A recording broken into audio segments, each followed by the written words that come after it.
And it looks like there were hundreds of such requests targeting political enemies of President Obama, where American citizens were caught up in foreign intelligence, and the Obama administration was using this intelligence as a Google search operation.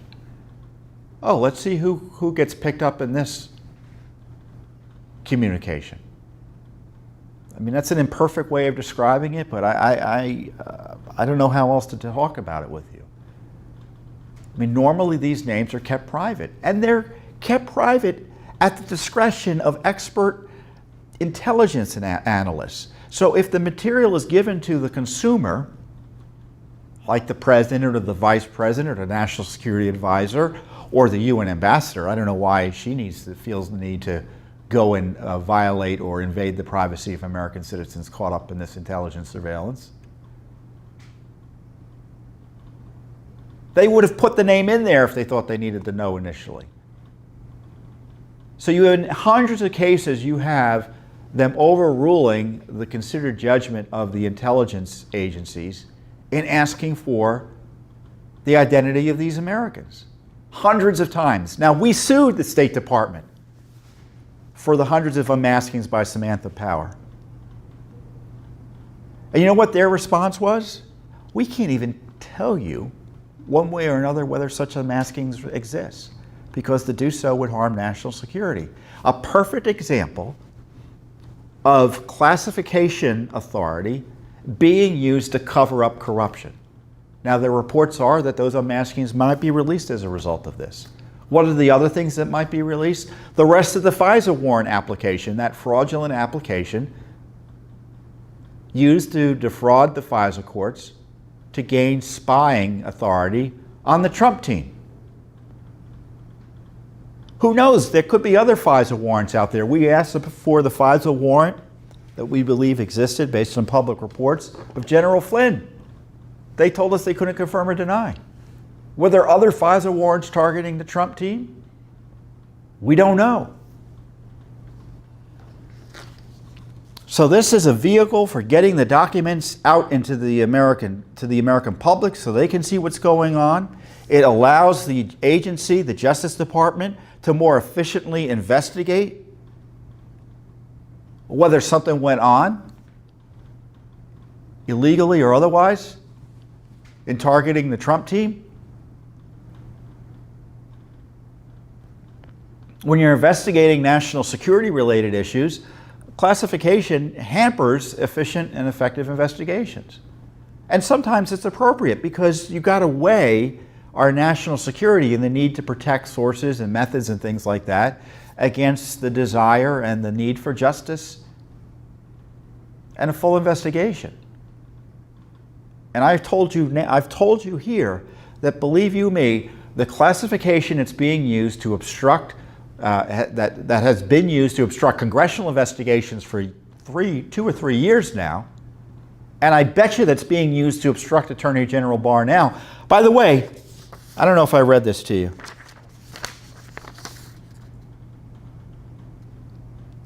Well, anyway, it's not in here, but the Attorney General requested this from President Trump, which suggests he needed help and authority from the president to cut through the obstruction. And I guarantee you that the coup cabal is going to see this. They're already attacking it. They're demanding transparency from President Trump on irrelevant issues while expressing alarm at transparency from President Trump on core issues of what our government's been up to in terms of spying on a political campaign, and yes, the President of the United States. Let me tell you how complicated this is. I was on Fox News earlier today, and I was talking about this. Stephen Halper, who is the operative, the FBI informant tasked with spying on the Trump team, both George Papadopoulos during the campaign, and yes, he even went to the Trump White House at one point. He was obviously working with the FBI, it's been reported. He also had this big contract over at the Defense Department. We've sued for information on that. A whistleblower that we've been helping and we know, Adam Lovinger, has suggested, he complained about what Halper was getting over at the Pentagon. Why was he getting paid all this money to do what? And Halper's partner in what I think this illicit spying was this woman who was a government investigator, which implies she didn't work for the FBI, she worked for another agency. So, and it was done in London. So the spying and the meeting with Papadopoulos was done in London, which would obviously involve the State Department authorities as well. So you had the Defense Department, the FBI, the State Department, and maybe the CIA, depending on who this woman worked for, all involved in this one operation. That's why you need this declassification authority, so the Attorney General on this one spy operation can gather all the evidence from all the agencies. There's a lot of work for the Attorney General to do here. And I hope, as a result of our FOIAs and our FOIA lawsuits, the Attorney General will recognize there's also a public interest in getting this out. It's not just for his use to do criminal investigations. We need to know the truth. And so once this material is declassified, they won't be able to withhold it from Judicial Watch under those reasons anymore. Because I tell you, if the government comes in and tells us in court, and tells the court this material is classified, the court doesn't, it depends on who's asking sometimes, but the court rarely second guesses classification of decisions by the government.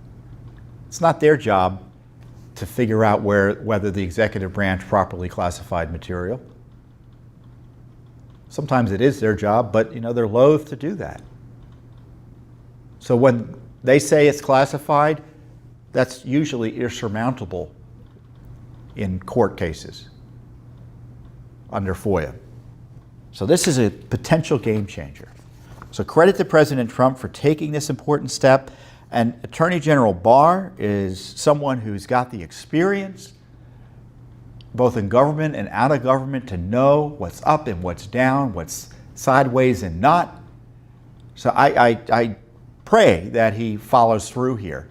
But as I always say, we'll keep the pressure on with our independent lawsuits and investigations.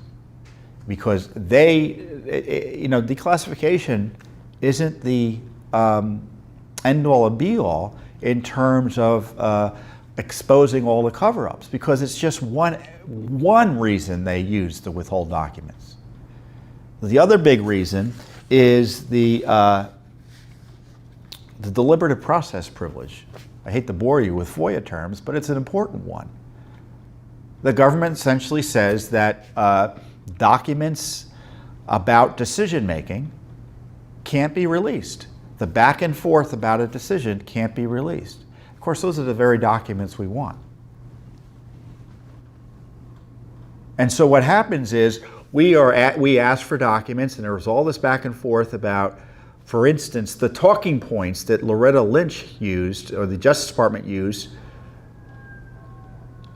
after her secret tete-a-tete with Bill Clinton was exposed on the tarmac. They're talking points, completely blacked out. Deliberative process privilege. And we can't get to them because the Justice Department, even under, I think it was under Jeff Sessions at the time, didn't want to release them, even though they could have, because they don't want to chill future government deliberations.